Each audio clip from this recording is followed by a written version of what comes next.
Hello and welcome. This is going to be about the Celtic Cross. I've done a few YouTubes on the Celtic Cross and the way I do it.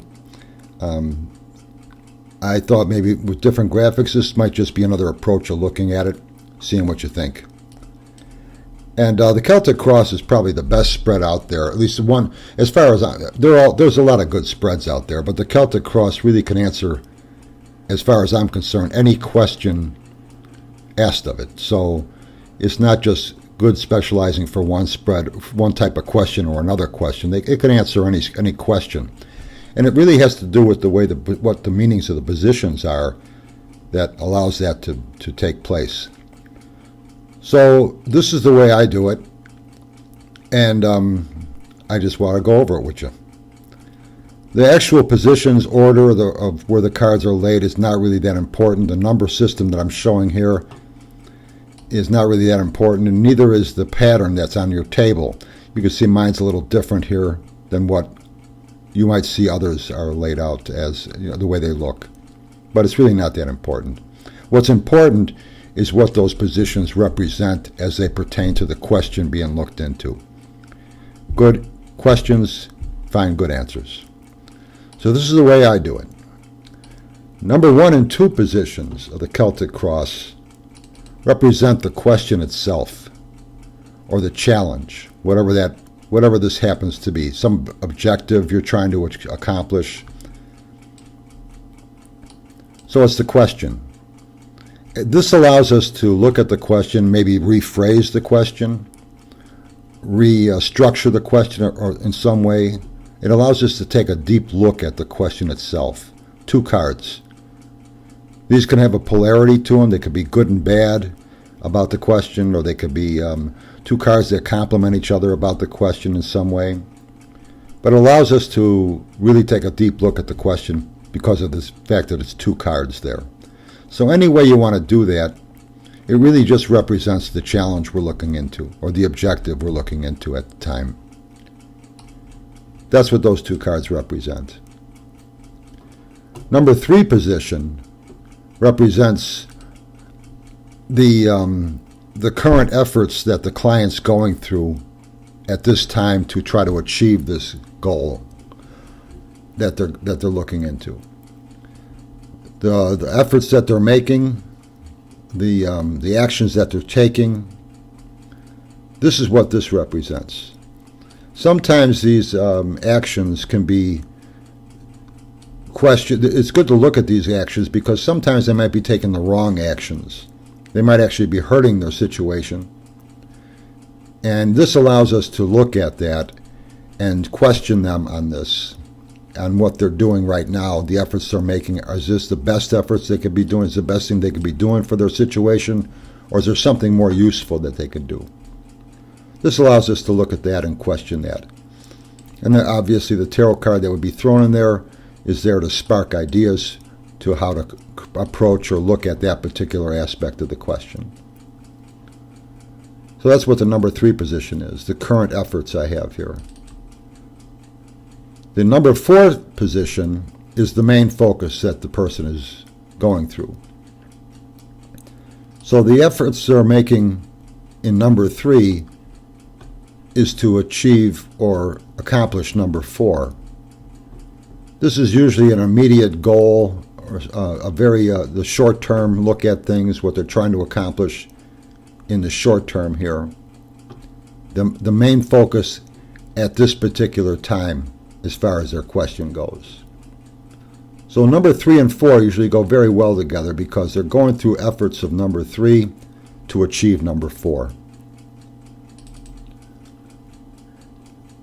And lots of times number 4 is really what they think they want, but sometimes this allows us to question that too. Maybe if they take a look at it differently, they can see that they can fine-tune that aspect as well.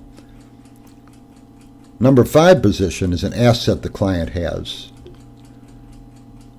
And this allows us to look for something that they have going for them as an advantage, something that will help them, something that they should focus on. This could be a person, it could be a talent that they have, it could be a position that they're holding right now. on this particular issue, or it could be their experience, something that they have going for them that they need to keep in mind as they move forward with things. And it's good to point that out to them. Number 6 position is the opportunity that's coming. Something that's coming soon, depending on what type of question it is. This could be in the next week, this could be in the next year. It depends on, again, on what kind of question it is. If it's something that's going to happen soon, this would be obviously the opportunity position of what that is, if they know what that is.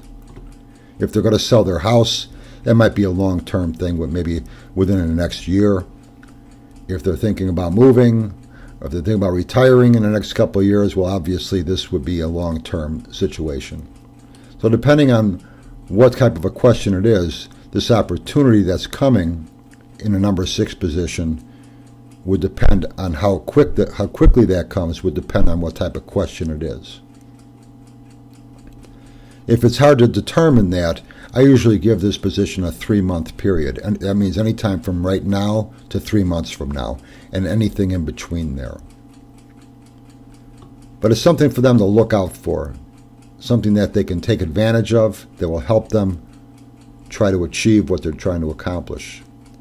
It's also good to keep in mind the number 5 position as the asset that might be able to help them here with their opportunity when it comes in number 6 as well. The number 7 position is the client's mind or their attitude toward their question. Number 7 works good with number 1 and 2 positions because sometimes number 1 and 2 positions we could take a look at and say, okay, this is what the question is, this is what the situation is. And if number 7 position allows us to question the client's own perception of their own question. So these cards work well together. And it allows us to, again, question what the client's thinking about this situation they're going through right now. That can be kind of important. Sometimes they're seeing things differently than what they really are. The number 8 position is the timing of the situation. When do you act on this? If this is a subtle card, a card of inaction, maybe it's a good time to wait. Or if it's an action type of card, maybe it's a good time to take action now before opportunities are lost. So looking at the timing here, the number 8 position is the timing of the issue. When do we act? If we act now or later? And number 9 position is the purpose. So with number 4 position, we were looking at the things in a different, more of a closed, a short-term type of thing. The main focus is in number 4 position, where that's the immediate focus. Where with number 9 position is the purpose. So it's really looking at what you're trying to accomplish in the big picture. And this allows us to question number 4, actually. It makes it look, we could look at that and say, is number 4 going to really give you what you want in the big picture of number 9? Sometimes we're going after things thinking it's going to give us what we want as far as happiness goes. And maybe we're spending time in the wrong direction. Maybe we should be looking into something deeper. Number 9 allows us to, position number 9 allows us to do that, to question that way of looking at what we're trying to accomplish. And the number 10 position allows us to look at conclusions. It's more of a wrap-up position. It also can show us things that we can anticipate that we didn't see before, little details. So a lot of things can happen with the 10 position. Conclusion is a thing of just wrapping things up. Are we going in the right direction or not?